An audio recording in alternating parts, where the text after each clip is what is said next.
Kekeringan panjang yang masih berlanjut dan menyebabkan mundurnya penanaman padi di sejumlah daerah jangan sampai membuat rakyat kesulitan.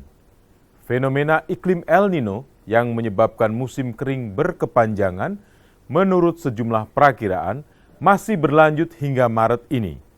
Dalam keadaan iklim normal, musim tanam rendeng dimulai pada bulan November.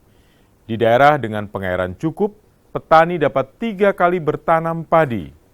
Mundurnya musim tanam rendeng menyebabkan musim tanam kedua mungkin tak terjadi. Dampak mundurnya musim tanam adalah produksi beras yang bukan tidak mungkin akan turun dibandingkan dengan produksi tahun lalu. Dampak lain adalah pada harga.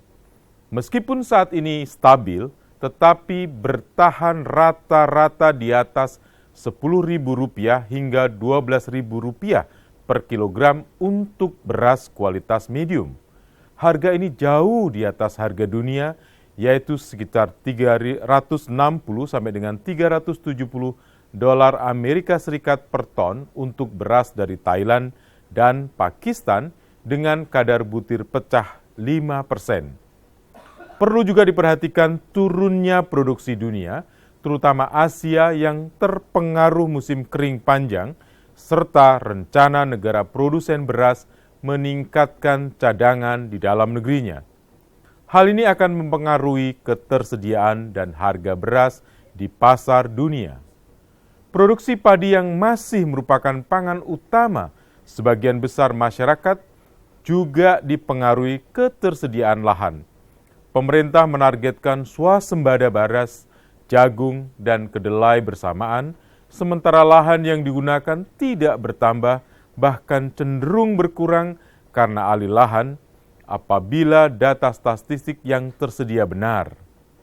Kenaikan produksi jagung karena perluasan lahan akan menggerus lahan pertanam padi.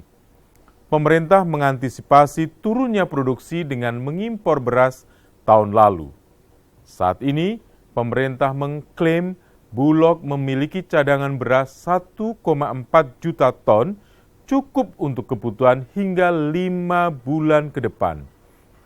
Operasi pasar oleh Bulog adalah untuk menjaga stabilitas harga beras dengan sasaran harga Rp8.300 hingga Rp8.500 per kilogram. Harga di beberapa kota yang masih tinggi, 15-20% dari sasaran, pasti mempengaruhi daya beli masyarakat luas, mulai dari petani yang saat ini tidak memiliki beras lagi, hingga buruh, pegawai negeri, dan karyawan berpenghasilan tetap di batas hidup layak. Bagi sebagian besar warga, pangan masih merupakan pengeluaran terbesar.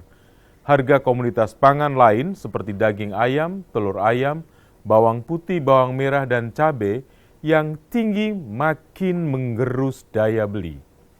Pemerintah tak dapat bekerja dengan cara biasa menghadapi situasi tidak biasa saat ini.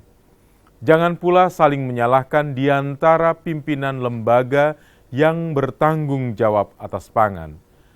Pangan adalah kebutuhan dasar dan hak asasi yang harus dijamin pemerintah.